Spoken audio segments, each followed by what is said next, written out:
o seguinte, irmãos: a prática da vida cristã produz resultados favoráveis. A prática da vida cristã produz resultados favoráveis. Amém? Nós sabemos que vivemos um tempo em que existem muitos cristãos nominais e cristãos praticantes. Mas o tema da ministração dessa noite, irmãos, nós vamos compartilhar com os irmãos sobre a prática da vida cristã. Amém? Aquele que pratica os ensinamentos de Cristo necessariamente vai produzir resultados favoráveis. Amém? E nós vamos falar um pouco sobre isso, a diferença entre o evangelho de Cristo e o evangelho da religião. A diferença entre o evangelho de Cristo e o evangelho da religião, do que a religião fala sobre o evangelho. Você está animado para ouvir sobre isso? Oh, aleluia. Se você está animado para ouvir sobre isso, eu estou animado para falar sobre isso, eu estou animado para pregar sobre isso. Você se anima aí para dar glória sobre isso? Amém? Glória a Deus. Eu quero que você abra a sua Bíblia lá em Marcos 8:34. Eu já vou direto nessa passagem aí, para nós começarmos um pouquinho a falar algumas coisas a respeito de um evangelho que a religião muitas vezes prega.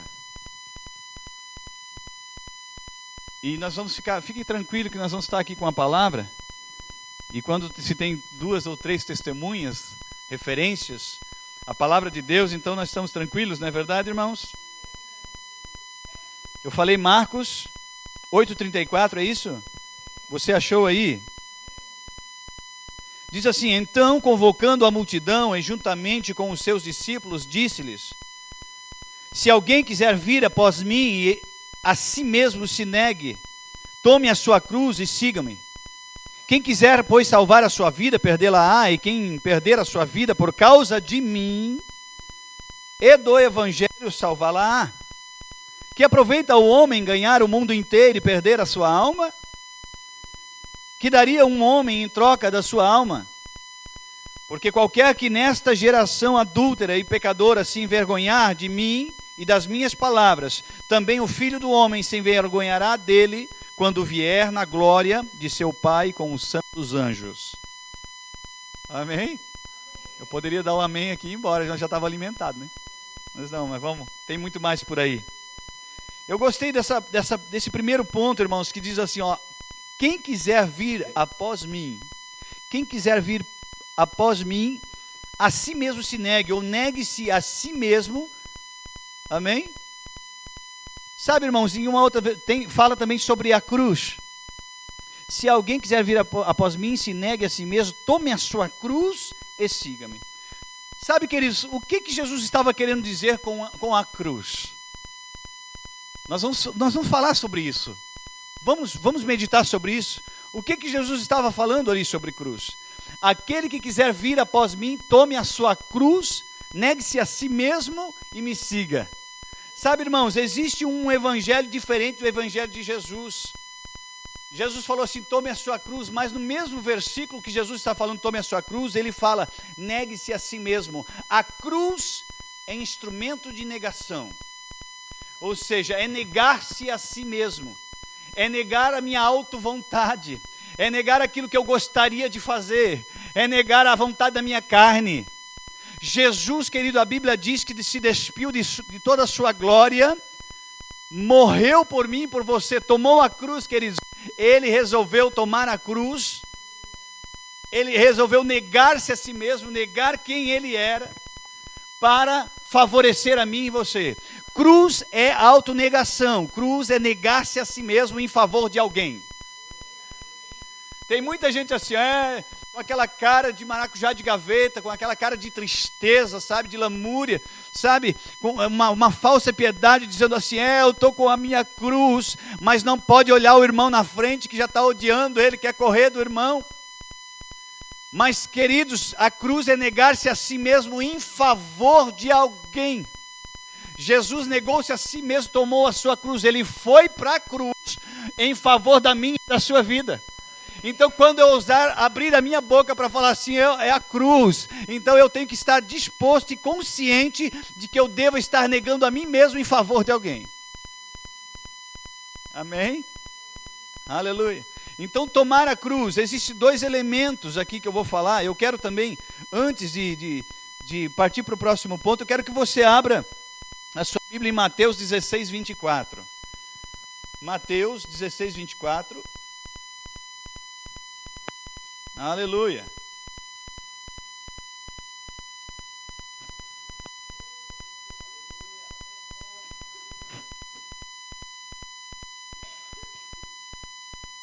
Existe uma luta entre o espírito e a carne.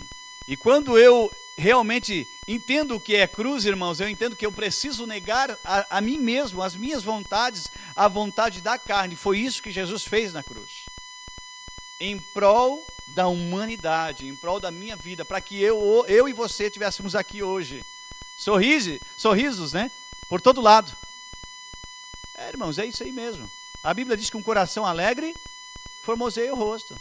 A Bíblia não diz assim, um coração alegre fica com uma cara feia, de maracujá de gaveta, uma cara emburrada. Não, ela diz que um coração alegre formoseia o rosto, porque não tem como segurar. Ah, mas não pode ficar triste? Pode, por um momento pode. Pode durar até uma noite. Mas até o amanhecer, o choro dura uma noite, mas a alegria vem pela manhã. A tristeza não é o teu lugar, não é o teu lugar, irmãos. A tristeza não é o teu lugar. Até Jesus chorou. Amém? Mas logo após a lágrima rolar, ele fez o povo se alegrar. Depois de 4 dias, o seu amigo Lázaro morto, ele diz assim, Lázaro, sai para fora. Eu duvido, irmãos, alguém que estivesse ali chorando pela morte de Lázaro, continuasse chorando pela morte dele, depois que Jesus falou isso.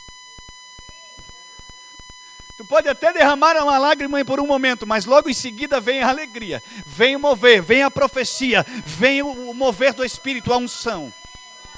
Amém? Marcos 16, 24, você abriu ali, diz assim, Mateus, irmãos, me perdoa, Mateus. Peguei a unção do Cássio aqui. Então disse Jesus aos seus discípulos, se alguém quer vir após mim, a si mesmo se negue, tome a sua cruz e siga-me. Você percebe? Aí depois continua, está se referindo à mesma coisa, mas é interessante isso. Porquanto quem quiser salvar a sua vida, perdê-la-á, e quem perder a sua vida por minha causa, salvá-la-á. E quem perder a sua vida por minha causa, achá-la-á. Pois que aproveitará o homem ganhar o mundo inteiro e perder a sua alma? O que dará o homem em troca da sua alma? Queridos, eu quero dizer uma coisa para você. Eu só consigo achar a minha vida em Cristo. Eu só consigo achar uma vida abundante em Cristo. Eu só consigo achar uma felicidade plena em Cristo. Jesus mesmo falou em João 10, 10, ele disse assim, ó, Satanás veio para matar, roubar e destruir, mas eu vim para dar vida e vida em abundância. Amém? Mas vamos continuar ali. Agora, o que acontece? Quando nós falamos de cruz, você já vai entender aonde nós vamos chegar com relação ao tema da ministração, amém? Quando nós falamos de cruz, nós falamos de alguma maneira, nós estamos falando de sofrimento. Amém? Eu vou dizer uma coisa para você. O autonegar-se, ou negar-se a si mesmo, negar o nosso ego, negar a nossa vontade, muitas vezes a vontade da carne, negar, queridos, sabe, essa natureza, essa atmosfera, muitas vezes que quer nos puxar, sabe? Negar isso produz de alguma maneira um sofrimento. Mas sabe, queridos, eu vou dizer uma coisa para você. Existe um sofrimento bíblico e existe um sofrimento que não é bíblico. Existe um sofrimento que Jesus sofreu já por nós, que ele já levou, que nós não precisamos mais levar. Amém? O sofrimento que é bíblico, irmãos, que ele vai nos levar para Cristo. O sofrimento que é bíblico, irmãos, o autonegar-se vai nos aproximar de Deus e não nos afastar dele. Amém? Glória a Deus por isso. Então, qual é a diferença, queridos? É sempre assim. Aquele que quiser achar a sua vida, acha-se em Cristo. Por muito tempo, irmãos, eu cresci muitas vezes assim, é isso aí, tu aceitou Jesus, agora tu vai ver o que é sofrer, né? Vai para a prova. Você vai para a prova, você vai ver, né? É prova, né? E aí, muitas vezes, queridos, trazendo um evangelho de sofrimento. Mas eu vou dizer uma coisa para você, vou mostrar pela palavra hoje o que significa evangelho. Jesus não desceu da sua glória para você viver uma vida de sofrimento. Existem circunstâncias nessa vida que nos fazem muitas vezes, né, não é fácil, mas, queridos, o sofrimento que é bíblico nos leva em direção a Cristo e não ao contrário dele. Amém? Agora, o sofrimento que não é bíblico nos afasta de Cristo. E tem muita gente achando que aquele sofrimento que não é bíblico é a cruz de Jesus. É o que Jesus disse: tome a sua cruz, eu estou aqui com a minha cruz. Tem muita gente construindo a sua própria cruz. Tem muita gente fazendo questão de construir a sua própria cruz. Não, eu vou fazer a minha cruz e eu vou fazer o seguinte, eu vou fazer com uma madeira aqui bem pesada. Aí o outro vai lá, não, eu vou fazer uma cruz mais pesada ainda, eu vou fazer uma cruz de aço. A tua cruz é de 2 metros, a minha é de 10 metros. Eu estou usando ilustração, irmão, você entende? Não, a minha cruz é a mais pesada. Ela tem um monte de adereço aqui, ó, aqui mais. Você entende isso? Religiosidade. Porque o sofrimento que é bíblico não é esse, irmãos. Como que pode isso aí? Jesus não veio para fazer nós sofrer, não.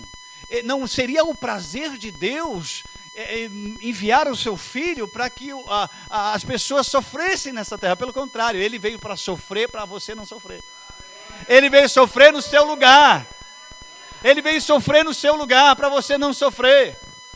Amém? Ele enfermou no seu lugar para você não enfermar. Amém, queridos? Ele chorou, ele suou gotas de sangue, queridos, para você não acontecer isso com você. Amém? Então existe uma diferença. Sabe, queridos, tem muitas pessoas que pensam o seguinte: olha, a Bíblia diz, Jesus falou que para mim seguir ele eu tenho que tomar minha cruz. Então nessa terra aqui não tem jeito mesmo. Aqui é lugar de sofrimento. Então um dia Jesus vai voltar, me arrebatar, né? Então eu vou ter na glória, vai acabar o sofrimento, eu vou estar na glória, está tudo bem. Mas eu quero dizer uma coisa para você. A Bíblia diz, irmãos, que o poder do Evangelho foi para nos trazer uma vida tão abundante, tão extraordinária, que começa a partir daqui, não vai começar lá. Começa a partir daqui. Quando nós chegarmos lá na glória, nós já vamos estar acostumados, meu irmão. Mas às vezes parece que tem algumas pessoas que parece que quando chegar lá vai dar uma estranhada, né? Queridos, você precisa se acostumar com esse ambiente dos céus aqui. Porque Jesus, queridos, ele falou assim, eu vou, Pai, mas eu vos enviarei outro como eu. O Espírito Santo que vai habitar dentro de você. E você nunca mais vai estar sozinho. Não tem como. E sabe o que é o Espírito Santo morando dentro? É o céu dentro de nós. É o céu dentro.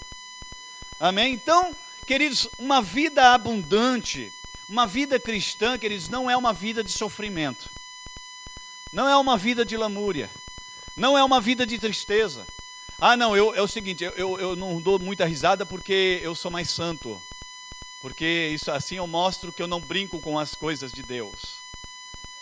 Queridos, eu vou dizer uma coisa para você, queridos. A Bíblia diz que até Deus ri do diabo. Depois você vai lá para a palavra. Deus está no seu trono, rindo do inimigo. Tem até uma canção assim. Sabe por quê, queridos? Porque o inimigo pensa que ele é um adversário à altura de Deus. Não, ele pensa, queridos, ele já foi derrotado, pisado. Acabou para ele. Mas ele é manhoso, ele tenta. Mas quem sabe quem é, queridos, simplesmente faz assim, ó com o pé, ó. Sai para lá, Satanás. Tu não pode contra a minha vida. Amém?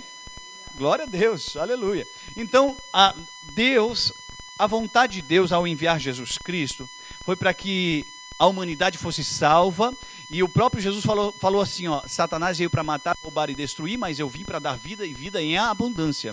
Se Jesus falasse assim, eu vim para dar vida, já era muito bom, mas ele falou vida e vida em abundância. Eu não creio que vida abundante é sofrimento.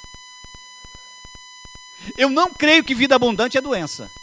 Eu não creio que vida abundante é miséria. Você crê? Eu não creio, irmãos.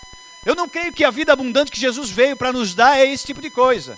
Nós sabemos que existem circunstâncias que podem acontecer, mas se eu fico com a palavra, se eu fico com o que Jesus conquistou para mim, eu vou viver a vida abundante. Irmãos, não tem como. Jesus falou assim, ó, eu vim para vos dar vida abundante. Se ele veio para me dar, eu estou aqui para receber. Jesus veio para te dar vida abundante, você está aí para receber? Pronto, então nós recebemos a vida que ele veio nos dar, e quando nós recebemos, nós vivemos. Isso é viver, irmãos, na prática. A prática de uma vida cristã, ela produz necessariamente resultados favoráveis, não tem como ser diferente. Amém? Você está comigo? Você está aqui, já foi para casa. O que significa a palavra evangelho? A palavra evangelho significa boas novas. Repita assim comigo, boas novas.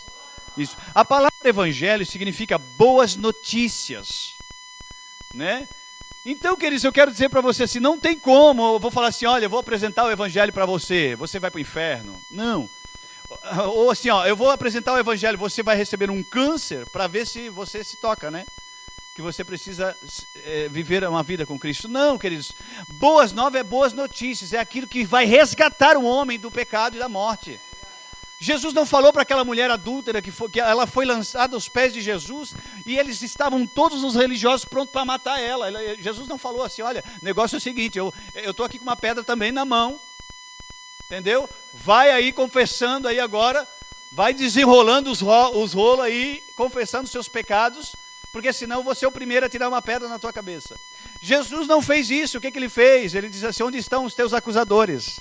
Aquele que não tem pecado atira a primeira pedra. Saíram todos e ele pergunta, onde estão os teus acusadores? E hoje Jesus e a palavra de Deus pergunta para você, onde estão os teus acusadores? E aí aquela mulher diz assim, olha, eles foram embora. E Jesus fala assim, olha, então nem eu te condeno. Isso é evangelho.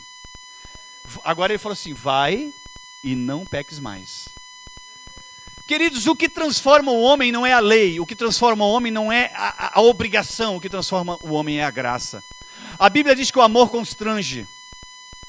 Amém? Aqueles homens não conseguiriam mudar aquela mulher lá com as pedras, mas Jesus conseguiu mudar aquela mulher com amor.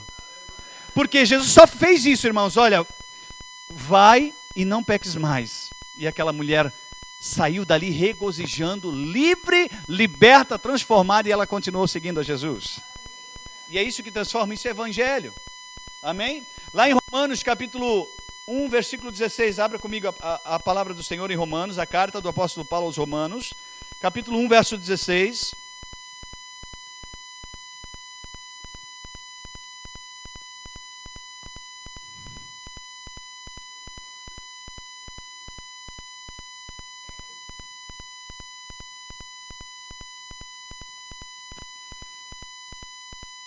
Romanos 1,16, você abriu ali?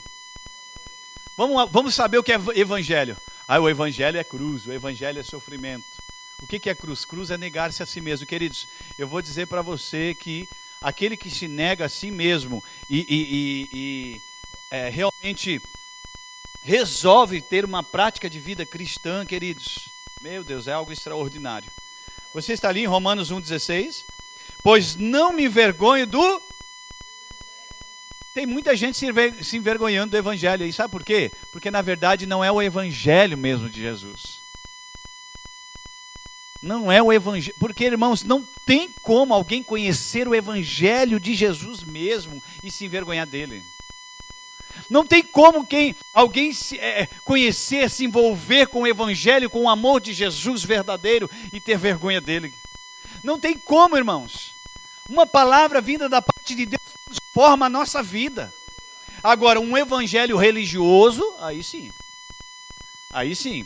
Aquilo que não muda, aquilo que não transforma, aí sim. Tem muita gente se envergonhando. Mas quando é o evangelho verdadeiro, e o apóstolo Paulo conhecia, o apóstolo Paulo fala assim, pois eu não me envergonho do evangelho, porque é o poder de Deus. Repita assim comigo, poder de Deus. O evangelho, queridos, é o poder de Deus para a salvação de todo aquele que crê, primeiro do judeu e também do grego, visto que a justiça de Deus se revela no evangelho de fé em fé, como está escrito, O justo viverá pela fé. Então, queridos, o evangelho é boas novas, o evangelho é boas notícias. Não vem para cá dar ibope para o diabo, dar audiência para o diabo, dizer que você está pregando o evangelho, ou que você está comunicando, testemunhando o evangelho de Jesus. Porque Jesus nunca deu audiência para o diabo, irmão. Jesus, ele pegava e ele botava o diabo para correr. Amém? Aleluia. Então nós não temos também que fazer, que dar audiência para o diabo. Nós temos que falar muito, mas muito, muito do Deus Todo-Poderoso, do evangelho que é o poder de Deus para a salvação, amém? E nada do diabo, e nada das obras dele. Até ele chegar um momento que ele vai olhar para mim, para você, vai olhar assim, e não adianta. Dali não sai louvor para mim, não. Ali ele não fica falando daquilo que eu estou fazendo. Ele pega e fala do poder de Deus ali, e aí ele passa por cima de mim como um rolo. Aleluia. Amém? Tem muito crente com medo do diabo, irmão, está repreendido. Amém? Tem muito crente com medo do devorador. Queridos, eu vou dizer uma coisa para você. Tem muitas vezes o devorador que está com medo de alguns crentes. Mas é verdade, queridos, você não foi chamado para correr do diabo, você foi chamado para botar o diabo para correr. Amém? As portas do inferno não prevalecerão contra a igreja. As portas do inferno não prevalecerão contra a sua vida. As portas do inferno não prevalecerão contra o teu ministério. As portas do inferno não prevalecerão contra o poder da palavra de Deus em você. O diabo não pode contra você, queridos. O diabo não pode, você é filho e filha de Deus. Aleluia. Você percebe que é incompatível o evangelho da religião, o evangelho de Jesus? Mas para ficar muito mais claro isso, eu quero que você abra em Mateus, capítulo 11, verso 28. Não tem como, não tem como, irmãos, quando nós vivemos o evangelho, é o poder de Deus para a salvação. E a palavra salvação vem do grego sozo, que quer dizer muito mais do que salvação eterna, ou salvação do espírito. Tem a ver com a salvação do corpo também. É uma salvação nessa vida, salvação de paz, prosperidade, cura. Amém? Glória a Deus, aleluia. Você está comigo? Eu falei o quê? Eu falei Mateus 11, 28. Oh, glória. Mateus 11, 28 diz assim: Vinde a mim todos que estáis cansados e sobrecarregados, que eu vos colocarei um peso maior ainda. Vinde a mim todos que estáis cansados e sobrecarregados, que eu vos colocarei uma cruz maior do que você pode carregar. Mas é assim que a religião faz. Não, se você vir, lembra que nós falamos ali, Jesus falou, aquele que quer vir após mim, negue-se a si mesmo, tome a sua cruz e siga. Tem muita gente atribuindo a um sofrimento nessa terra, e muito desse sofrimento, ele deixa de ser bíblico para ser um sofrimento que é uma colheita daquilo que a si mesmo planta. E aí Jesus fala assim, ó, vinde a mim todos que estáis cansados. Ele fala assim, se você está cansado, se você está sobrecarregado, pode vir a mim, porque eu vos darei descanso. Eu não vou fazer você sofrer mais ainda, eu vou dar descanso para você. Amém? Eu vos aliviarei, tomai sobre vós o meu jugo e aprendei de mim, porque sou manso. Sou manso, Jesus é manso, amém? E humilde de coração, e achareis descanso para a vossa alma, porque o meu jugo é suave e o meu fardo é leve. Você percebe que o evangelho de Jesus é diferente do evangelho da religião? Jesus está falando assim, ó, eu tenho vida para você, eu tenho libertação para você. E sabe, queridos, muitas vezes a pessoa ela é liberta do mundo, mas ela é presa no evangelho da religião. Mas não é isso que Jesus veio fazer, pelo contrário, Jesus chutou lá a mesa dos cambistas lá. Jesus censurou a religião da época, porque ele não veio trazer religião para a terra, ele veio revelar a paternidade de Deus. Ele veio revelar o caminho. Ele disse assim, eu sou o caminho, a verdade e a vida. Ninguém vai ao Pai a não ser por mim, eu sou. E esse caminho é um caminho de paz, é um caminho de segurança, é um caminho de cura, é um caminho de prosperidade, é um caminho de alegria. Amém? A diferença do sofrimento, existe um sofrimento bíblico, porque ele falou assim, aquele que perder a sua vida por amor de mim, achará. Amém?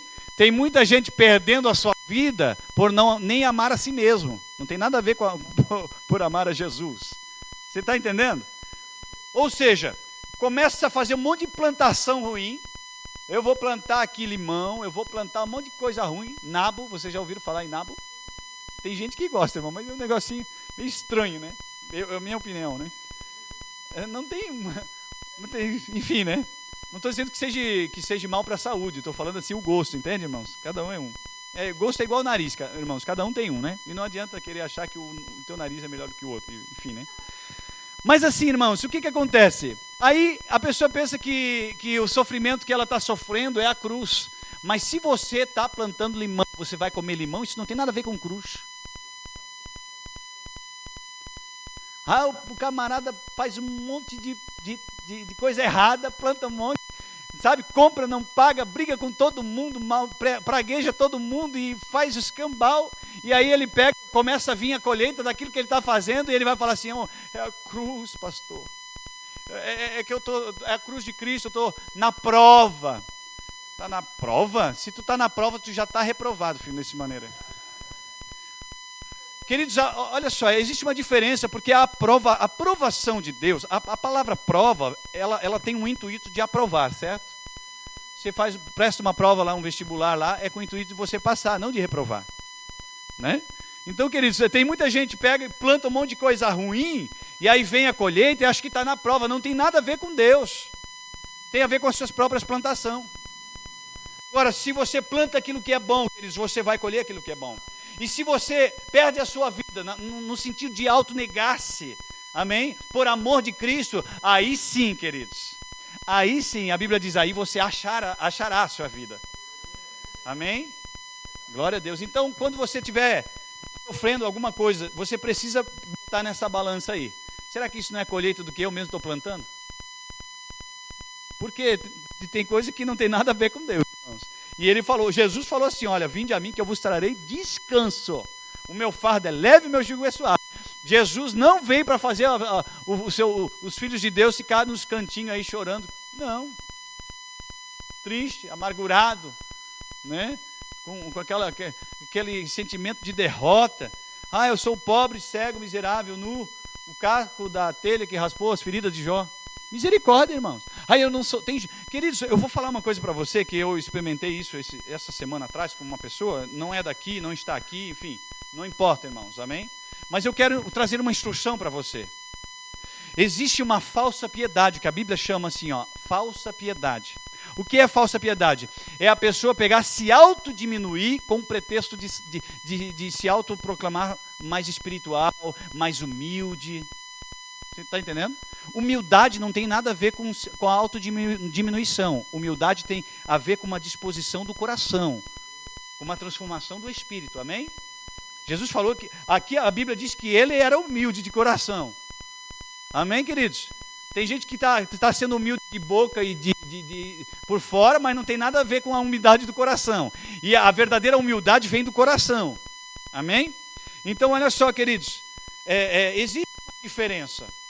Nós precisamos, de fato, ser humildes. Aí a pessoa fala assim, olha, porque eu não sou nada. Irmãos, isso está compatível com o que a Bíblia fala? Querido, você falar assim, você não é nada. Queridos, você pode não ter sido um nada. Mas quando Jesus entrou na sua vida, você deixou de ser um nada. Agora você passou a ser filho de Deus. Meu Deus, aleluia, você não pode, eu imagino que Deus se sente ofendido com declarações como essa, e pessoas achando assim, eu vou declarar que eu sou mais humilde, mais santo, em falar que eu não sou nada, que eu sou um pobre miserável, que eu não posso, que eu não faço, que eu não sei, que eu não consigo. Não, Deus está falando assim, meu filho, enviei Jesus para morrer por você, Jesus morreu para salvar você, o Espírito Santo desceu para morar em você, o Espírito Santo distribuiu dons em você, não foi para você falar assim, eu não sou nada. A Bíblia diz que nós somos a imagem e semelhança de, cada vez que você fala essas coisas, esses adjetivos de si mesmo, você está falando que Deus é a mesma coisa que você está falando. Oh, meu Deus. Palavras de salvação, amém? Então, irmãos, não, querido, santidade não tem nada a ver com cara feia. Amém? Eu até vejo assim na palavra de Deus, assim, em muitas passagens, o próprio Jesus, que Jesus ele era animado, irmãos. Jesus era alegre. Amém? Jesus era alegre, irmãos. Deus também. Deus criou todas as coisas como resultado da alegria dele. Amém? Então, irmãos, assim, nós não podemos confundir as coisas. A santidade, irmãos, a palavra santo é separado. A palavra santo é separado. Amém? Isso significa a palavra santo. Separado da onde? Separado do mundo para Deus. Ah, mas eu não estou separado do mundo. Tem certeza? Em Colossenses capítulo 1, verso 13, diz que Deus nos libertou de um império de trevas, nos transportou, nos resgatou do império de trevas, nos transportou e nos trouxe para o reino de Deus, para o Filho do seu amor. Você não está mais lá. Espiritualmente você já está sentado à destra de Deus, juntamente com Jesus. Ali, ó. A Bíblia diz que nós estamos assentados com Cristo.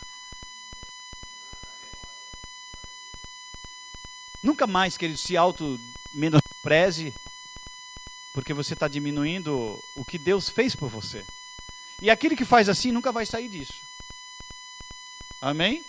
Nós precisamos, irmãos, Jesus falou, e conhecereis a verdade vos libertará. Mas sabe, queridos, nós precisamos ir além do conhecimento, nós precisamos ir para a prática do conhecimento. Amém? Em Tiago 1, 22 diz, não sede apenas ouvintes da palavra, mas sede praticantes dela. É isso que transforma. Aleluia. Amém. Glória a Deus. Gálatas 5, 1. Gálatas, a carta do apóstolo Paulo aos Gálatas. Glória a Deus. Eu amo a palavra de Deus, queridos. Você ama a palavra de Deus? Você precisa, queridos, olha, a Bíblia diz que um coração alegre formoseia o rosto. Nós temos tudo que é necessário para ter um coração alegre. Se você tem Deus em você, se você reconhece e sabe quem você é, queridos, você tem que ter um coração alegre, uma vida de alegria. Ah, mas Jesus falou, no mundo tereis aflições. Mas o próprio Jesus continua dizendo assim, mas estejam animados no meio das aflições. Ele não falou assim, ó, no mundo tereis aflições, continue chorando, lamuriando, reclamando. Reclamação não transforma a situação. Reclamação não transforma a realidade. O que transforma a realidade, queridos, é a palavra da fé, que é crida no coração, confessada com a boca. Foi assim que Jesus criou todas as coisas. Amém? Foi isso que Deus fez. A palavra da fé cria. A palavra da fé cria, por isso falei. E aquilo que eu falo, cria coisas. Então, se você crer certo, você vai criar coisas certas. Se você crer errado, você vai criar coisas erradas. E as coisas erradas que você criar, você vai tropeçar nelas. E depois não adianta dizer que é Deus que colocou elas diante de você. Você abriu lá em Gálatas? Gálatas 5:1. Olha a diferença do evangelho de Jesus para o evangelho da religião. O evangelho de Jesus diz assim, ó. Foi para a liberdade que Cristo nos libertou. Eu amo a palavra de Deus, irmãos. Foi para a liberdade que Cristo nos libertou. Permanecei. Cristo nos liberta, foi para nos manter livres, e tem muita gente voltando para a prisão. Foi para a liberdade que Cristo nos libertou. Permanecei, pois, firmes, e não vos submetais de novo ao jugo da escravidão. Meu Deus. Sabe por que o apóstolo Paulo está falando isso aqui? Porque alguns judeus que estavam acostumados a viver na prática do judaísmo, se convertiam ao cristianismo, ao evangelho, mas eles se convertiam ao evangelho, mas eles queriam voltar às práticas do judaísmo. Nesse sentido que ele está falando aqui. Não, você foi liberto, você não precisa mais. Você foi liberto. Amém? Glória a Deus. Eita benção, eu gosto demais, né? Você ama a palavra? Agora vamos lá eu falei em Colossenses, né? Então vamos lá para Colossenses 2. Eu poderia citar, mas eu gosto de ler, irmãos, amém? Eu gosto de ler com vocês, para nós, aleluia, é maravilhoso. Colossenses capítulo 2, verso 13 e 14. Nós estamos falando da diferença. A prática da vida cristã produz resultados favoráveis. Queridos, nós somos chamados para praticar, irmãos, o Evangelho de Cristo. Aleluia. E a prática do Evangelho é a palavra da fé, irmãos. É aquilo que Jesus fez por nós. Não é aquilo que o homem diz que é certo, mas é o que Deus diz que é certo. Você abriu ali? Colossenses 2, 13, é isso? E a vós outros que estáveis mortos, estava mortos. Tem gente que está vivendo como morto, mas não, sabe? Não, queridos, você foi vivificado por Cristo. Você agora foi ressuscitado com Cristo. Você agora tem o Espírito Santo morando dentro de você. Você precisa viver essa libertação, viver esta palavra, irmãos, amém? E vós outros que estáveis mortos pelas vossas transgressões e pela incircuncisão da vossa carne, vos deu vida juntamente com ele, perdoando alguns dos seus pecados e delitos. Perdoando todos os nossos delitos. Versículo 14, tendo cancelado o escrito de dívida. Aleluia. Tem uma outra versão que diz apagado, né? Riscado. Riscado o escrito de dívida, que era contra nós e que constava de ordenanças, a qual nos era prejudicial. Removeu-a inteiramente. E onde é que ele colocou? Na cruz.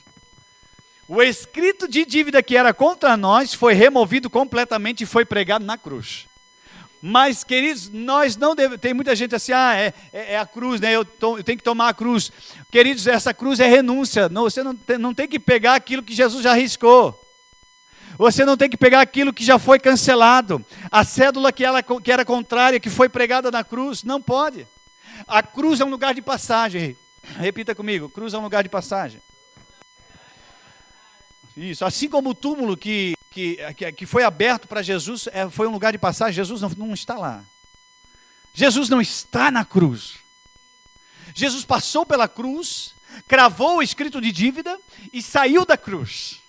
Jesus entrou no túmulo, mas ele não está mais lá, ele ressuscitou, o túmulo está vazio. Tem muita gente que se chega em Jesus, vai para a cruz e fica na cruz, não avança, mas você não deve ficar na cruz, você tem que avançar. Amém? Você está entendendo, irmãos? Porque a renúncia nos acompanha, mas a cruz do sofrimento humano, não. A cruz que carrega o escrito de dívida, isso você não tem que carregar. Amém? Você continua avançando, porque aí você vai entender que Jesus não está mais na cruz, não está no túmulo, Jesus está ao lado do trono de Deus. Ele está lá e ele nos levou juntamente com ele. E sabe, irmãos, e qual é a realidade de estar assentado com Cristo nas regiões celestiais? Qual que é essa realidade, irmãos? É uma realidade de miséria? É uma realidade de doença? É uma realidade de prisão? Não, queridos, é uma realidade extraordinária. E nós vivemos isso porque nós somos da fé, irmãos. Nós não precisamos ver para crer, nós cremos, por isso vemos. Enquanto você quiser ver para crer, então você é Tomé, você precisa então se converter. Mas os da fé creem, por isso veem. Amém? Mas Deus tarda, mas não falha. É verdade, pastor, Deus tarda. Não, Deus não tarda e nem falha, Deus faz na hora certa. E eu vou dizer mais, queridos, Deus age conforme a legalidade que nós damos para Ele agir. Porque a disposição de Deus em nos abençoar, ela já está disponível.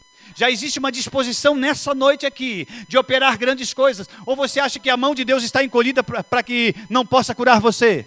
Você acha que a mão de Deus está encolhida para que não possa abençoar você?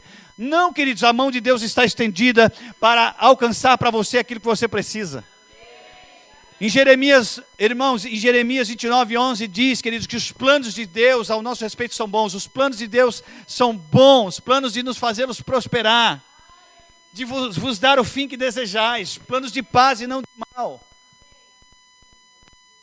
Se o teu plano for alinhado com o plano de Deus, aí o que dois ligarem, né? Aí você está cooperando com Deus. O que dois concordarem, está ligado, irmãos. A Bíblia diz, o que dois ligares aqui na terra, será ligado lá no céu. Sabe por que muitas coisas não acontecem? É porque um está crendo, o outro não está crendo. É por isso que muitas vezes não vemos mais milagres hoje. Não é porque Deus não está querendo curar, é porque um está crendo, outro não está crendo.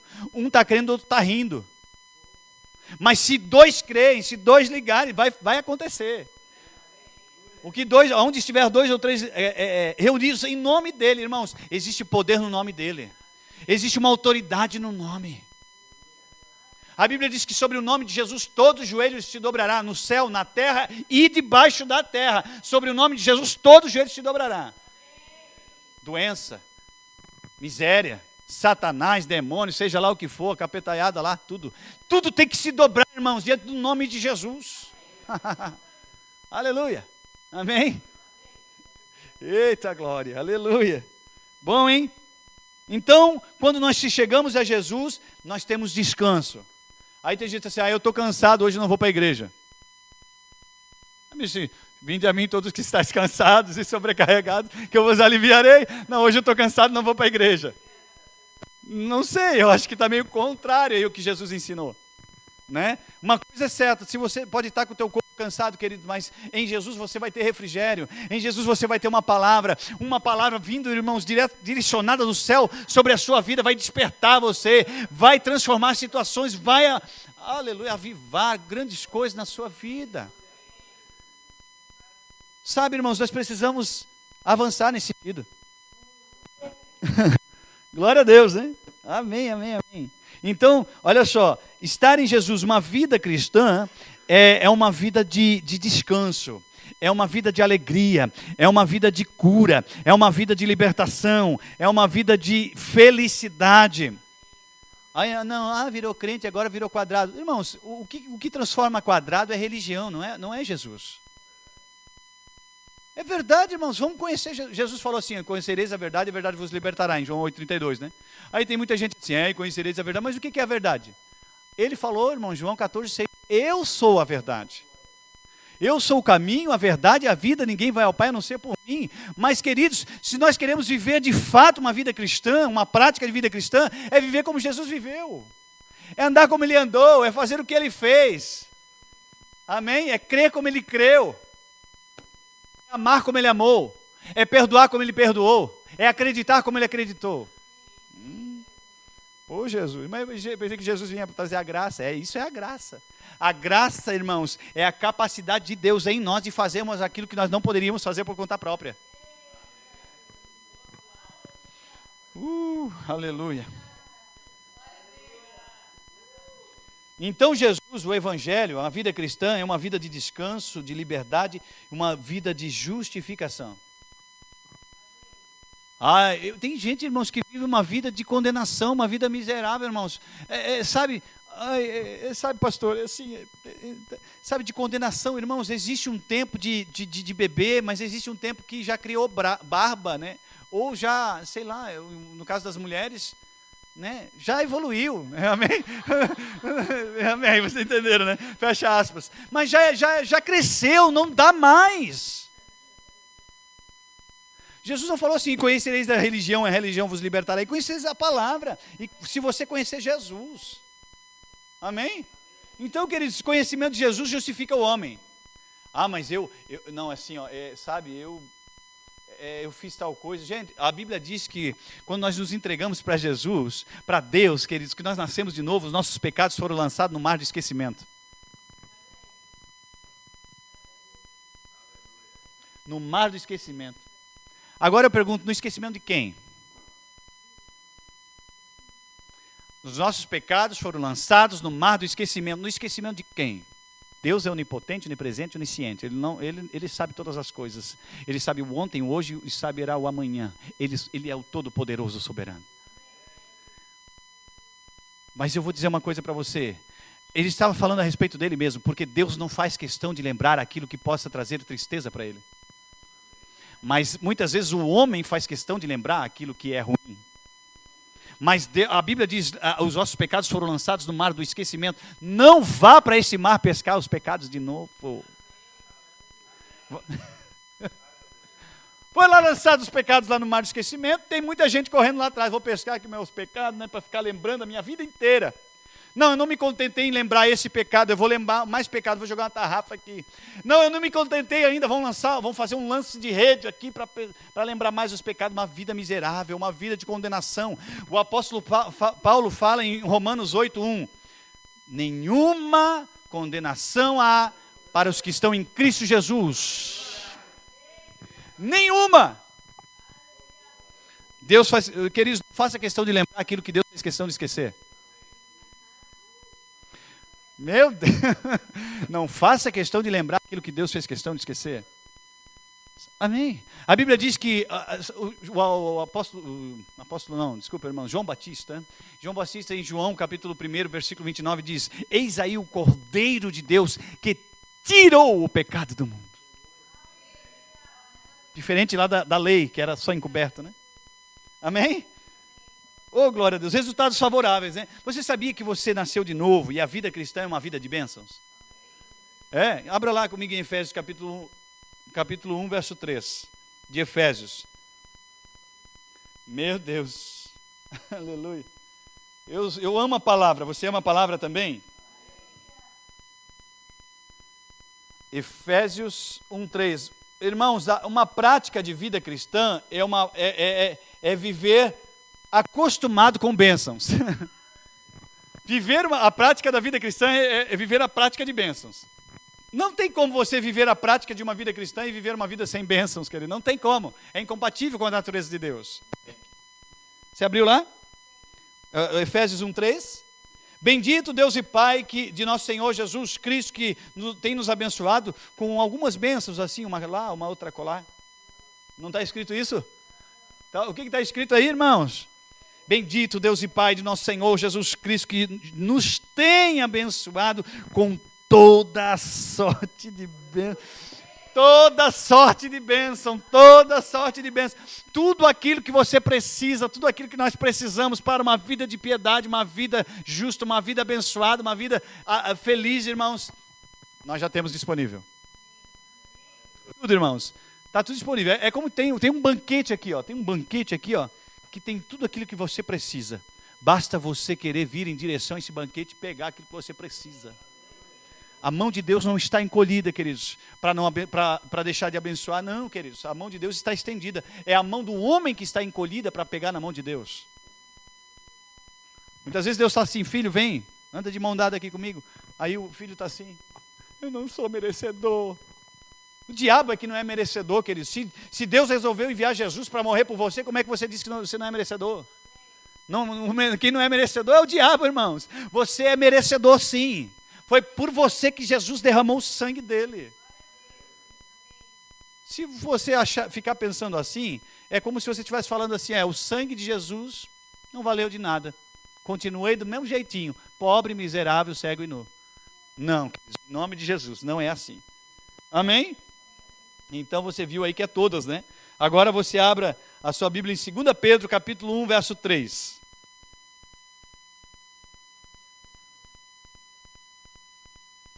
Aleluia. Oh, glória.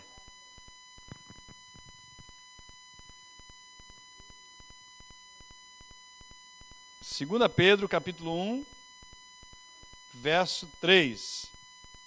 Você está animado aí?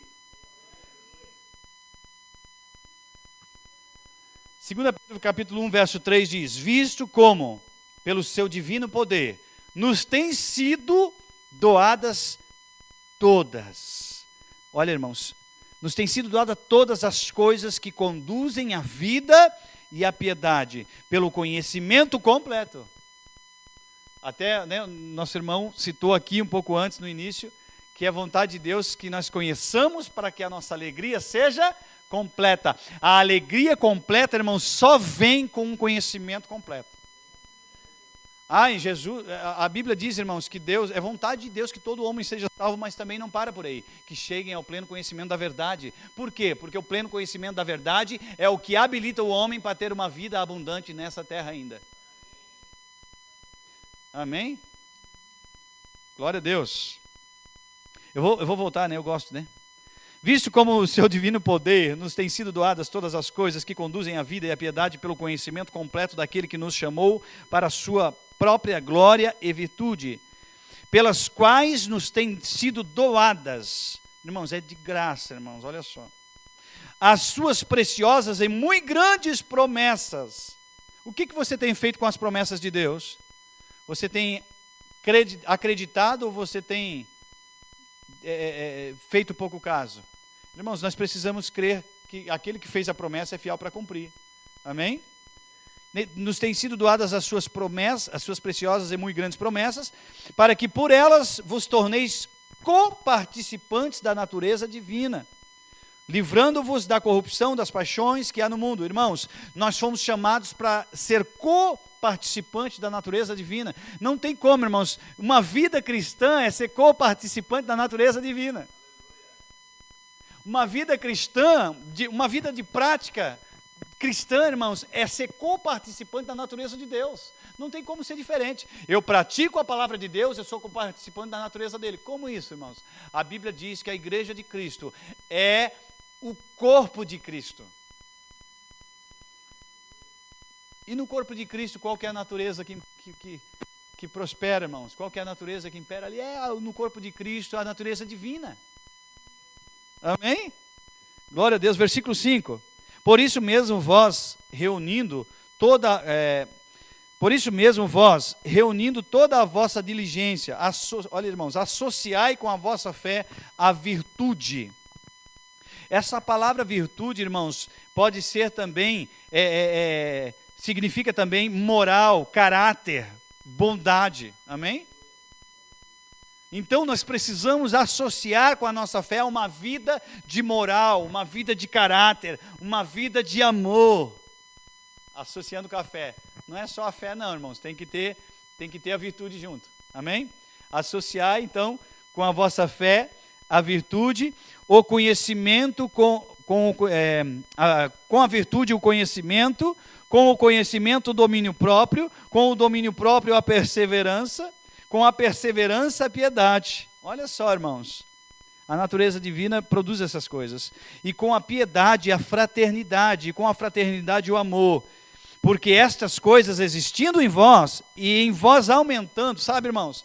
Muitas vezes nós temos uma medida dessas coisas, mas a Bíblia nos chama, irmãos, para nós aumentar nessas coisas.